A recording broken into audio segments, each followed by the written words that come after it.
My mom says he's better for me, she said after meeting another man, so I refused to compete. He turned out to be abusive, and she came crawling back. Hey viewers, before we move on to the video, please make sure to subscribe to the channel and hit the like button if you want to see more stories like this. Thanks. I need to get this off my chest because honestly, I still can't believe how it all played out. 2 years ago, I thought I was going to marry Sarah. Now I can barely remember why I cared so much about making her mother like me. Sarah and I had been together for almost 2 years when this whole thing started. I'm Jake, 26, work in IT support for a mid-sized company. Nothing flashy, but I own my apartment, pay my bills, and I genuinely love this girl. Sarah was 24, worked in marketing, and still lived with her mom Linda after college. Red flag? Maybe. But I was trying to be understanding. Linda never liked me. From day one, it was obvious I wasn't what she had in mind for her daughter. I drove a reliable Honda instead of a BMW. I lived in a decent neighborhood, not the fancy side of town. I had a stable job, not some high-powered career. But I kept trying because I loved Sarah, and I thought if I just proved myself, Linda would come around. The family dinners were torture. Every Sunday, I'd show up with flowers or wine, trying to win her over. Linda had this way of making comments that sounded nice, but felt like little cuts. Jake, sweetie, what are your plans for moving up at work? Sarah's friend Marcus just bought a house in Riverside. I'm actually up for a team lead position next quarter, I'd say, trying to stay positive. That's nice. Marcus is opening his second office location. Sarah would just sit there, not defending me, not shutting her mother down. Just making these apologetic faces like her mom was some natural disaster we had to endure. Mom, can we not do this tonight? Sarah would say weakly. Do what? I'm just making conversation. Marcus is doing so well for himself. I should have seen it coming when Linda started bringing up Marcus more often. He was the son of her friend from church, apparently some hotshot in finance or real estate. I never got the full story because every time his name came up, I tried to change the subject. The shift in Sarah started small. She'd make little comments about my car needing repairs, or how Marcus had just gotten back from some business trip to Miami. Nothing direct, just these little comparisons that felt like paper cuts. He just seems more ambitious, you know, she said one night after another dinner where Linda had spent 20 minutes talking about Marcus's new condo. Ambitious how? I asked, genuinely trying to understand. I don't know. He just goes after what he wants. Takes risks. What risks am I not taking? It's not about you, Jake. I'm just saying some people have bigger goals. I tried to have a real conversation about it. Sarah, if you want me to be more ambitious, tell me what that looks like to you. I'll work toward whatever goals we set together. You shouldn't have to change for me, she said, but her tone suggested that maybe I should. 3 weeks later, Linda invited Marcus to Sunday dinner. I'm not kidding. She actually invited another man to family dinner while I was dating her daughter. The audacity should have been my wake-up call, but I was still trying to be the reasonable guy. Marcus was everything Linda wanted.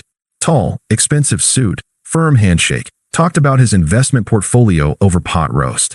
He was charming, I'll give him that. Confident in that way that makes other people feel smaller without him having to try. So Jake, Sarah tells me you work in IT. Marcus said with this smile that didn't reach his eyes. That's a stable field. Stable. Like I was a government bond. I enjoy the problem-solving aspect, I replied. That's great. I'm more of a big-picture guy myself. Always looking for the next opportunity to scale up. Sarah was practically glowing sitting next to him. I watched her laugh at his stories about closing deals and networking events. She never looked at me like that when I talked about my work. After dinner, Linda cornered me in the kitchen while Sarah walked Marcus to his car. He's impressive, isn't he? She said, washing dishes with unusual enthusiasm. Sure, I said. Sarah deserves someone who can give her the life she dreams of. What kind of life is that, Linda? Security. Adventure. Someone who challenges her to be better. And I don't do that. She turned to look at me with something almost like pity. You're a sweet boy, Jake. But Sarah is special. She needs someone who matches her potential. I should have walked out right then. Instead, I stayed for coffee and watched Sarah come back inside glowing like she'd just discovered fire. The next few weeks were hell. Sarah started going out more, networking events, and professional development meetings. She'd come home talking about Marcus and his connections, his business strategies, his plans to expand. I'm learning so much from him, she'd say. He's really opening my eyes to what's possible. What kind of things? I asked. Just thinking bigger, not settling for comfortable. That word, comfortable. She said it like it was cancer. I found out they were spending time alone when I saw them having lunch together downtown. I wasn't following her or anything dramatic. I was just grabbing food between service calls, and there they were, sitting close, talking intensely. She saw me through the window and waved like nothing was weird about it. That night, I brought it up. I saw you with Marcus today. Oh yeah? We were just talking about some business ideas. He's helping me think through some career moves. Career moves you haven't mentioned to me. I didn't want to get your hopes up until I knew if anything would come of it. Since when do we not talk about career stuff? She sighed like I was being difficult. Jake, Marcus has connections I could never access through your network. He's introducing me to people who could change my whole trajectory. What's wrong with my network? Nothing's wrong with it. It's just different. Different. Another word that felt like a slap. 2 months of this. 2 months of watching my girlfriend slowly pull away while her mother cheered from the sidelines. 2 months of feeling like I was competing in a race I didn't even know I'd entered. The breaking point came at Linda's birthday party. Sarah had been distant all week, and when I arrived at the restaurant, Marcus was already there. Not just there, sitting in what should have been my seat, next to Sarah. Oh good, you made it, Linda said when she saw me. We saved you a seat down there. She pointed to the far end of the table, next to Sarah's weird cousin who collects model trains. I sat down and watched Marcus charm the entire family. He had stories, connections, business cards. He picked up the check with this casual wave like it was nothing. Sarah barely looked at me all night. When I drove her home, the silence was thick. Nice party, I said. Yeah, Marcus really made it special. Marcus made your mother's birthday special. He just has this way of bringing out the best in people, making them feel important. And I don't. She was quiet for a long time. Then, I need to figure out what's best for me, Jake. My mom thinks Marcus could give me the life I deserve. Maybe I should explore that. Explore what exactly? Just what it would be like to be with someone who matches my ambition. I pulled over. I had to. Sarah, are you telling me you want to date Marcus? I'm telling you I need to figure out who I am and what I want. While dating me, I don't know. Maybe we should take a break. A break so you can explore things with Marcus. A break so I can explore things, period. I looked at her, really looked at her. This woman I'd loved for 2 years, who I'd bought a ring for that was sitting in my sock drawer, who I'd planned a future with. And she was asking for permission to cheat. I'm not going to fight someone for you, Sarah, I said quietly. Either you want to be with me or you don't. It's not that simple. It really is. You don't understand the pressure I'm under. My mom has opinions about everything, and Marcus is just, let me make this simple for you, I interrupted. You don't need a break to figure out if you want to be with me. You already know. She started crying then. That's not fair. What's not fair is stringing me along while you audition my replacement. That's not what this is. Then what is it? She couldn't answer. Or wouldn't. I drove her home in silence and walked her to the door like I always did. Take all the time you need to figure things out, I said. But I won't be waiting. Jake, good night, Sarah. A week later, she called. I've made my decision, she said without preamble. Okay. My mom says he's better for me. He has goals, ambition. You're just comfortable. I need someone who challenges me. There it was. Comfortable. The kiss of death. So 2 years means nothing because your mom found someone with a bigger paycheck? I asked. It's not about money. It's about potential. Marcus pushes me to be better. Better than what? Better than settling. And that's what you were doing with me? Settling. I don't want to hurt you, Jake. You're a good guy, but I need more than good. Then I hope you're happy with your choice, I said. That's it. You're not going to fight for us. You just told me there is no us. But what if I'm making a mistake? Then you'll figure that out. But I won't be your backup plan while you do. She hung up. The next few months were rough, not going to lie. Friends kept telling me to fight for her or show her what she's missing. But I was done performing for Sarah and her mother's approval. I focused on work, got that promotion, started going to the gym more, picked up some hobbies I'd neglected. Social media was torture at first.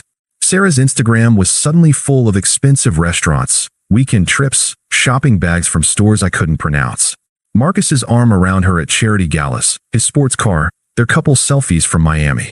The comments from Linda were the worst. So proud of my beautiful daughter and her amazing boyfriend, with heart emojis and tags for all her friends to see. I eventually unfollowed both of them. Not blocked. That felt too dramatic. Just unfollowed and got on with my life. About 6 months after the breakup, mutual friends started making weird comments. Nothing direct, just little hints that maybe things weren't as perfect as they looked online. Saw Sarah at Emma's party last weekend, my friend Mike mentioned. She seemed different. Different how? I don't know. Stressed? Marcus was glued to her side the whole time. Wouldn't let her talk to people without him there. I didn't ask for details. Wasn't my business anymore.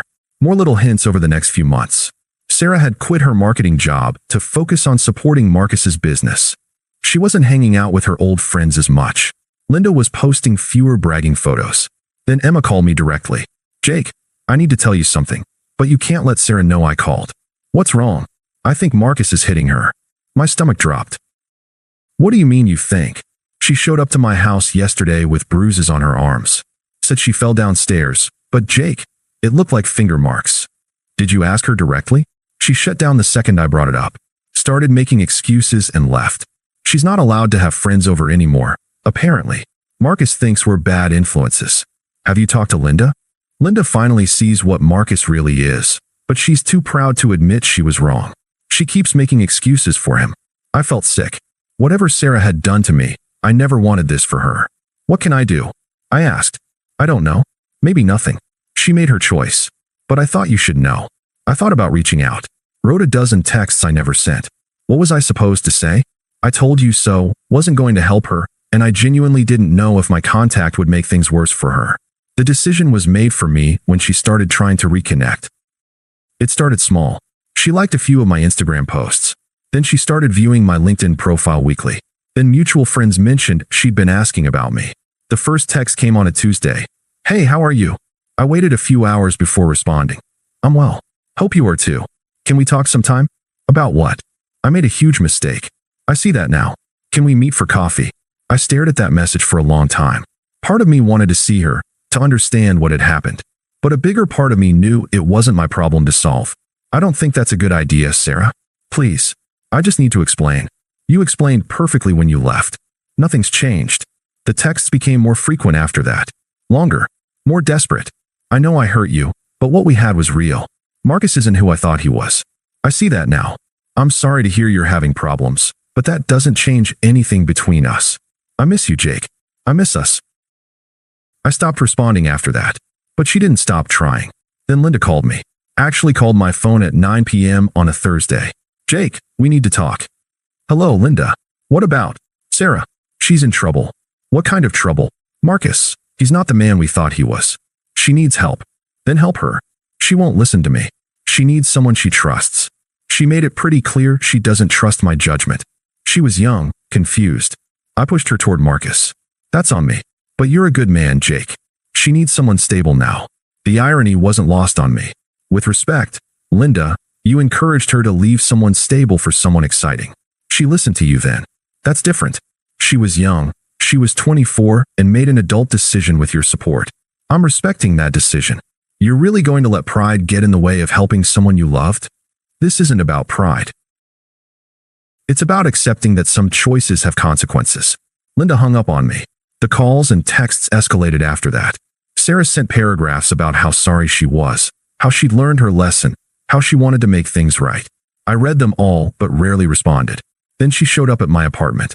I was coming home from the gym when I found her sitting on my steps. She looked thin, tired. Nothing like the glowing woman from those Instagram posts. We need to talk, she said, standing up. No, we don't. Jake, please. I know I hurt you, but what we had was real. I see that now. What we had ended when you chose to explore other options. That's not fair.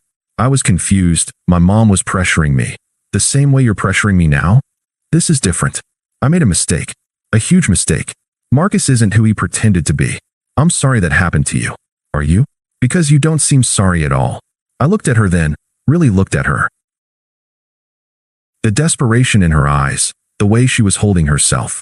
This wasn't the confident woman who'd told me I was too comfortable. This was someone who'd gotten everything she thought she wanted and found out it was poison. I am sorry you're hurting, I said carefully. But that doesn't mean we have anything to discuss. So you're just done? 2 years meant nothing to you. 2 years meant everything to me. That's why it hurt so much when you threw it away.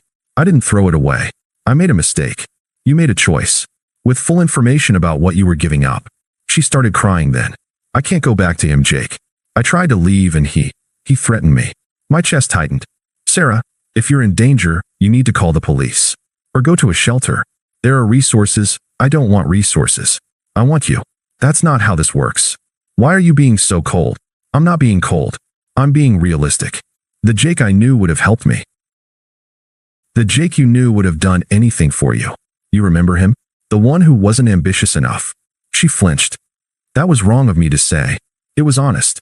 You meant it then, and meaning it was your right. But I took you at your word. People change, Jake. I've changed. Good for you. I hope that works out. That's it. That's it. She stood there for another minute, maybe hoping I'd change my mind. When I didn't, she walked away. The final encounter happened 8 months later, completely by accident. I was at a coffee shop near my office, waiting for my order, when I heard someone say my name. Sarah was standing behind me in line. She looked better than she had at my apartment, healthier, less desperate. But there was something hollow in her eyes. Hi, she said. Hi. You look good. Thanks. You too. Awkward silence. Then, can we sit for a minute? Just to talk. I almost said no, but something made me nod toward a corner table. How are you? She asked once we sat down. I'm doing well. You? Better. I left Marcus. For real this time. Good for you. I'm living with Emma while I figure things out. That's nice of her. More silence. Then she leaned forward. Can't we try again? I've changed. I've learned from my mistakes. I studied her face. You said I wasn't ambitious enough for you. That I was just comfortable. What's changed? I realize now that comfortable isn't bad. That stability matters more than excitement. So now I'm good enough because your other option didn't work out? That's not. Like you said, you need someone who challenges you. I'm just comfortable, remember? She stared at me. You're really going to throw my words back at me? I'm not throwing anything. I'm reminding you of who you said you were and what you said you needed. I was wrong. Maybe. Or maybe you were right then and you're wrong now. Either way, it doesn't matter. Why doesn't it matter? Because I don't want to be anyone's second choice. I don't want to be the safe option you settle for after excitement doesn't work out. That's not what this is. It's exactly what this is. You're here because Marcus showed you who he really was, not because you suddenly realized who I really was. Her face crumpled a little. So there's nothing I can do? Nothing I can say? There's plenty you can say. Just not to me. I don't understand. You can tell the next guy you date that you learn to appreciate reliability, that you won't take loyalty for granted, that you understand the difference between being challenged and being controlled. And you? I already learned what I needed to learn, which is that I was right not to compete for you. That self-respect matters more than being wanted by someone who doesn't value what you offer. She sat back in her chair, really seeing me for maybe the first time in our entire conversation. You're different, she said quietly. No, I'm not. I'm exactly who I always was. You just never saw it clearly. And now it doesn't matter what you see. I stood up then. I hope you figure out what you're looking for, Sarah. I really do. But it's not me. Jake, take care of yourself. I walked away without looking back. She didn't follow. 6 months later, I heard she'd started dating someone new. A teacher, according to Emma. Nice guy, stable job, treats her well. I hope it works out for her. As for me, I met someone 3 months ago. Her name is Claire. She's a graphic designer, and she thinks my Honda is perfectly practical. Her mother invited me to Thanksgiving dinner after our second date. Sometimes the trash takes itself out, and sometimes it tries to crawl back in. The key is knowing the difference between a mistake and a pattern, between someone who learned something and someone who just learned they don't like consequences. Sarah taught me that I'd rather be alone than be someone's backup plan. Claire taught me what it feels like to be someone's first choice. That's the difference between being comfortable and being chosen. And that's a lesson I'll never forget. Thanks for watching. Make sure to subscribe to the channel and hit the like button. What do you think about this story? Share it in the comments.